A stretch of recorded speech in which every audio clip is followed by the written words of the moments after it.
नमस्कार दोस्तों, नॉलेज मंडली में आप सभी का स्वागत है। आज के वीडियो में हम करेंगे MCQ on general Hindi asked in various examinations. मतलब कि सामान्य हिंदी पर आपके जनरल पेपर में क्वेश्चन पूछे जाते हैं। Principal vice principal in AMRS NCT conducted by UPSC KVS NVS and other examinations के लिए सामान्य हिंदी पर क्वेश्चंस है वो पूछे जाते हैं और पिछले सालों में आए हुए क्वेश्चंस का कलेक्शन मैं आपके लिए लेकर आ रहा हूं। सबसे पहला क्वेश्चन देखते हैं 21। निम्नलिखित विकल्पों में से शुद्ध वर्तनी वाला शब्द छांटिए। ये क्वेश्चन है वो 2014 में पूछा गया था, केवीएस 2014 में पूछा गया, इसी का दूसरा रूप है। अभी ये केवीएस 2016 में भी पूछ लिया गया है, मतलब रिपीट हुआ था। वहां पर सन्यासी का पूछा था और यहाँ आ गया सन्यास। तो देखते हैं ऑप्शन ए सन्यास, बी संन्यास, सी संन्यास, डी सन्यास। सही ऑप्शन होगा बी संन्यास। संन्यास है वो वर्तनी के अनुसार शुद्ध शब्द है, बाकी है वो वर्तनी के अनुसार अशुद्ध है। Next question 22। निम्नलिखित में से संयुक्त व्यंजन कौन सा है? संयुक्त व्यंजन कौन सा होता है? ऑप्शन देखते हैं। ए ड, बी प, सी श, डी क्ष। तो सही उत्तर हो रहा है यहाँ पर क्ष। आप यहाँ देख पा रहे हैं कि क और क्ष से मिलकर के और ये बना है क्ष बनता है। संयुक्त अक्षर है, व्यंजन है, वो यहाँ पर डी हो जाएगा क्ष। अगला सवाल देखते हैं 23वां। शैल नंदनी में कौन सा समास है? ऑप्शन देखते हैं। द्विगु, बी क्रमधारय, सी द्वंद्व, डी तत्पुरुष। सही उत्तर है डी तत्पुरुष। तत्पुरुष समास में प्रथम पद है वो गौण होता है और द्वितीय पद है, उत्तर पद है वो प्रधान होता है। उत्तर पद है वो प्रधान होता है। शैल नंदिनी में तत्पुरुष समास है जहां पर प्रथम पद गौण है और द्वितीय पद है वो प्रधान है, इसलिए इसका जो समास हो जाएगा सही उत्तर हो जाएगा डी। अगला सवाल है 24। निम्नलिखित विकल्पों में से एक शब्द बादल का पर्यायवाची समानार्थक नहीं है, उसे छांटिए। ये क्वेश्चन है वो भी 2014 में पूछा गया था और अभी फिर से रिपीट हो गया 2016 में पूछा है।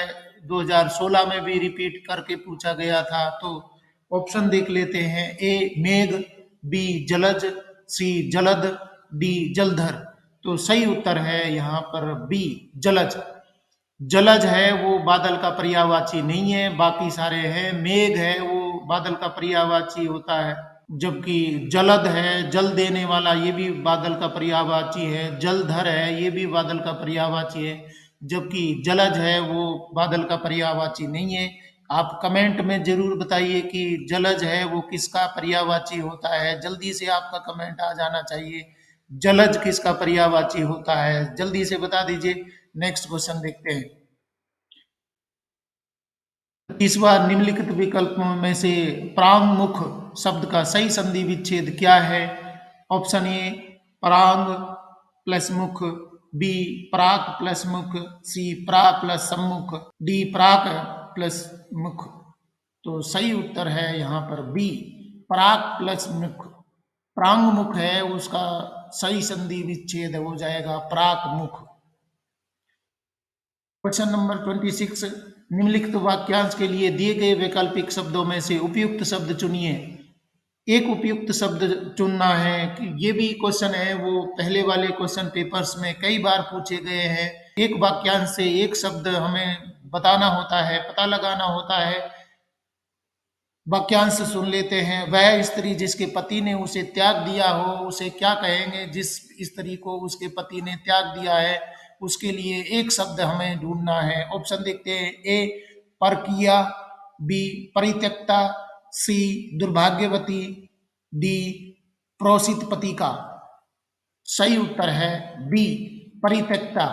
वह स्त्री जिसके पति ने उसे त्याग दिया हो वो परित्यक्ता कहलाती है, एक शब्द है उसके लिए परित्यक्ता। सही उत्तर हो जाएगा बी।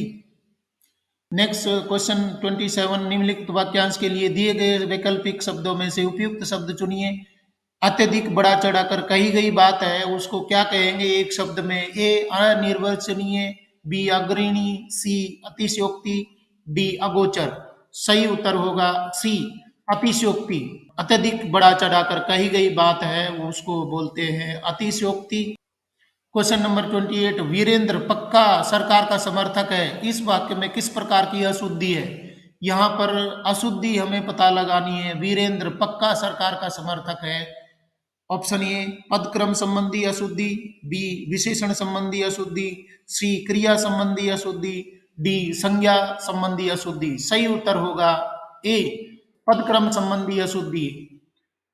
वीरेंद्र पक्का सरकार का समर्थक है, ये पदक्रम संबंधी अशुद्धि है। सही उत्तर हो जाएगा ए। क्वेश्चन नंबर 29, परतंत्र का विलोम विपरीतार्थक शब्द चुनिए।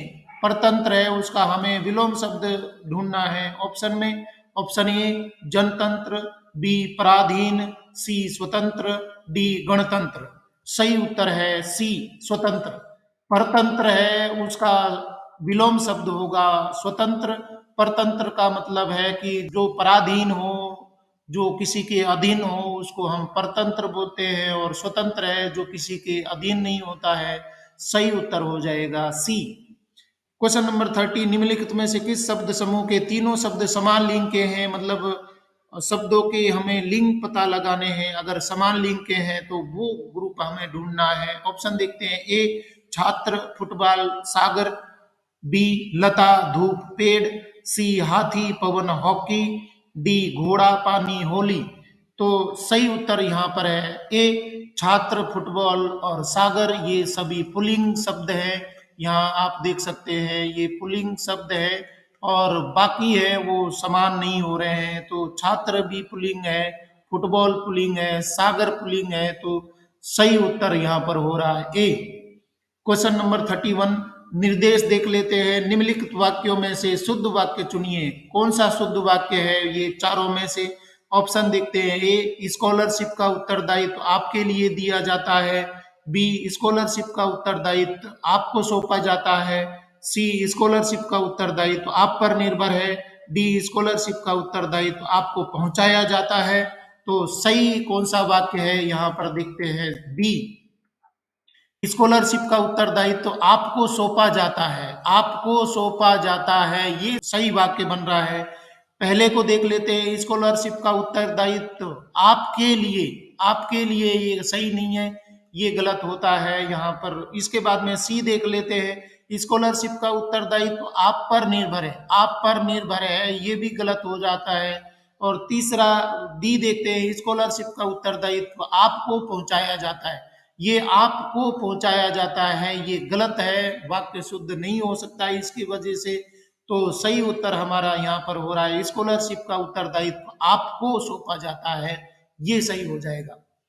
क्वेश्चन नंबर 32, निर्देश निम्नलिखित वाक्यों में से शुद्ध वाक्य चुनिए। ये एनवीएस के क्वेश्चन पेपर में आया था, एनवीएस 16 में ये क्वेश्चन है वो पूछे गए थे। तो ऑप्शन देखते हैं। ए दहेज की लेन देन बुरी प्रथा है, बी दहेज की लेन देन बुरा प्रथा है, सी दहेज का लेन देन बुरी प्रथा है, डी दहेज के लेन देन बुरी प्रथा है। तो सही यहाँ पर वाक्य देख लेते हैं। सी दहेज का लेन देन बुरी प्रथा है, ये का और यहाँ पर बुरी प्रथा, क्योंकि प्रथा है वो एक स्त्रीलिंग शब्द है तो बुरी शब्द यहाँ पर आएगा। दहेज का लेन देन है, बुरी प्रथा है।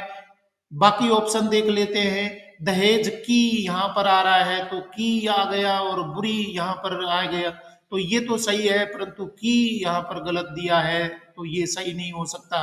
दहेज की लेन देन बुरा प्रथा है, तो की अगर मान लेते हैं तो बुरा नहीं, प्रथा है, ये स्त्रीलिंग है तो ये बुरा है, वो अशुद्ध आ रहा है यहाँ पर।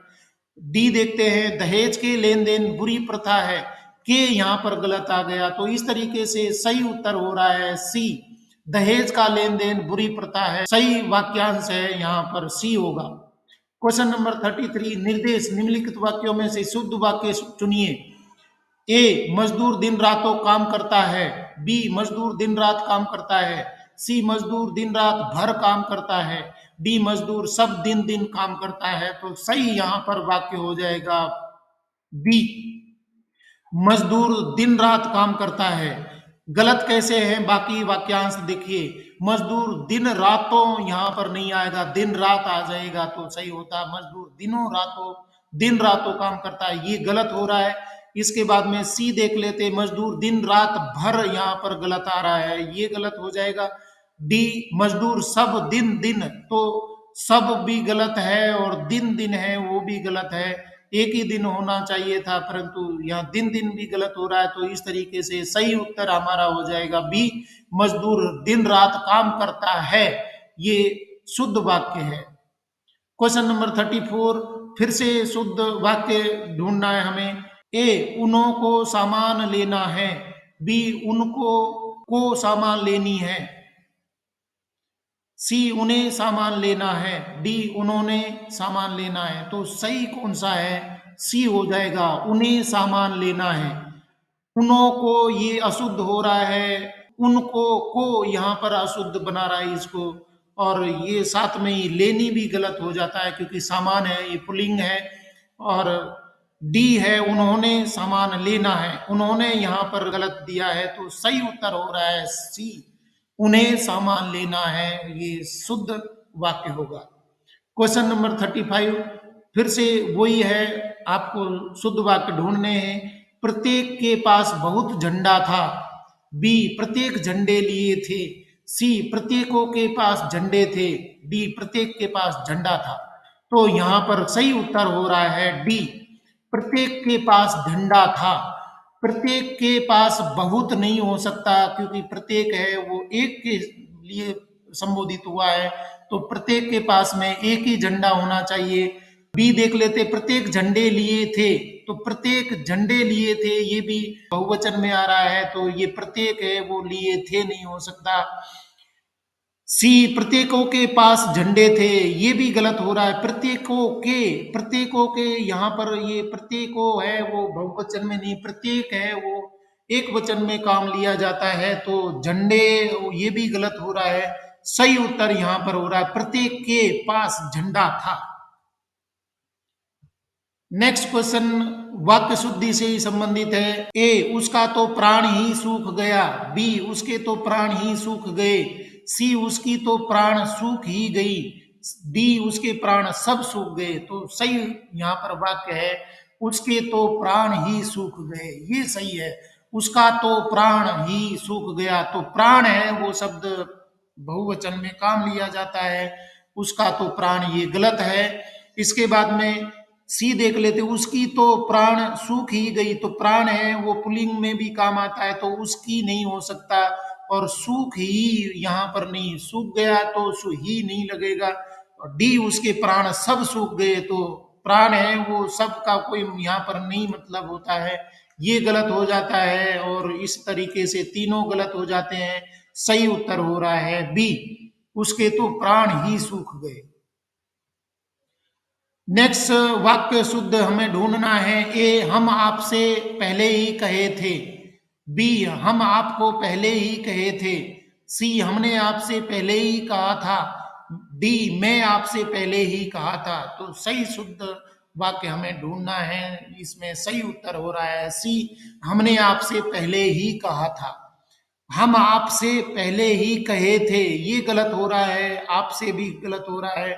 यहाँ पर कहे थे वो गलत हो रहा है। इसके बाद में हम आपको, आपको गलत हो रहा है यहाँ पर।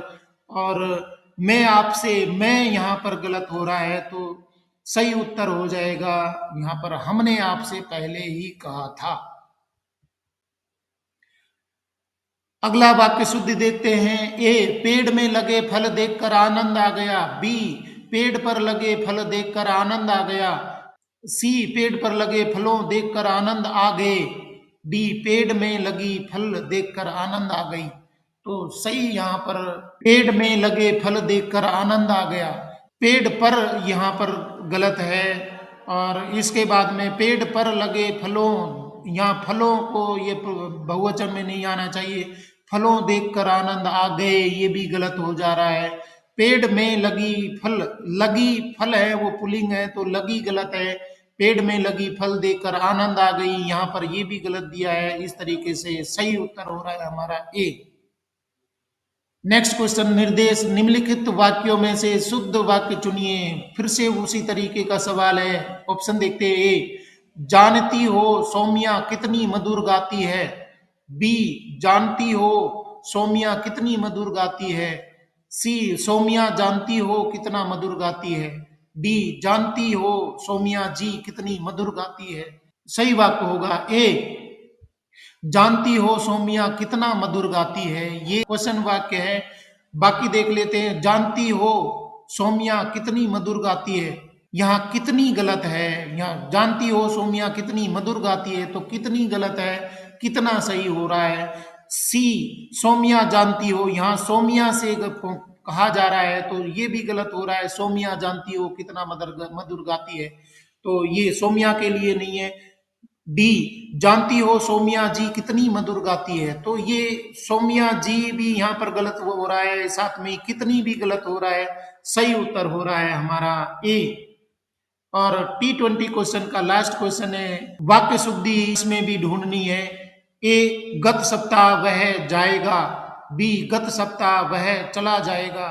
सी, गत सप्ताह वह चला गया। डी, गत सप्ताह वह चला आया है।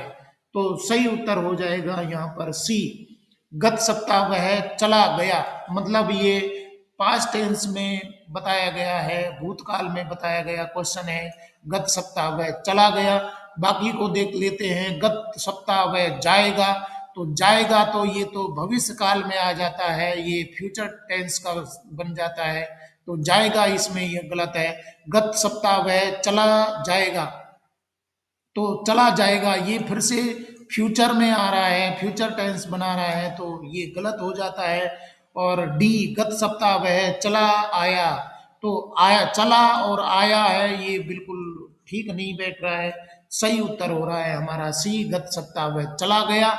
और इस तरीके से हमने T20 क्वेश्चन के 20 क्वेश्चन हैं वो जनरल हिंदी पर कर लिए हैं। ये सारे क्वेश्चन पिछली परीक्षाओं में पूछे गए थे। पिछली परीक्षाएं हैं वो हुई थी, उनमें पूछे गए थे 2014 में, 2015 में, 2016, 2018 और 2019। ये क्वेश्चन है मैं आपको कलेक्ट करके लेकर आ रहा हूँ। पूछे गए क्वेश्चन है, बहुत इंपॉर्टेंट है, अभी भी उनका इंपॉर्टेंस है। इन्हीं क्वेश्चन को अदल बदल करके पूछा जाता है for the post of principal vice principal in EMRS NCT conducted by UPSC, KVS, NVS and other examinations. तो फ्रेंड्स, अगर आप इन पोस्ट के लिए तैयारी कर रहे हैं तो जरूर देखिए, क्योंकि मेरे चैनल पर सर्विस रूल से संबंधित कई सारे वीडियोज हैं वो अवेलेबल है। साथ में एकेडमिक पार्ट भी अवेलेबल है और जनरल पार्ट है क्वेश्चन का, वो भी चैनल पर अवेलेबल है। अगर आपने नहीं देखा है तो जरूर देखिए और अपने प्रिपरेशन को कंप्लीट करिए। आज के क्वेश्चन अगर आपको पसंद आए हैं तो लाइक शेयर करें और चैनल को सब्सक्राइब तो जरूर करें, क्योंकि नॉलेज मंडली is the right choice. Thank you very much.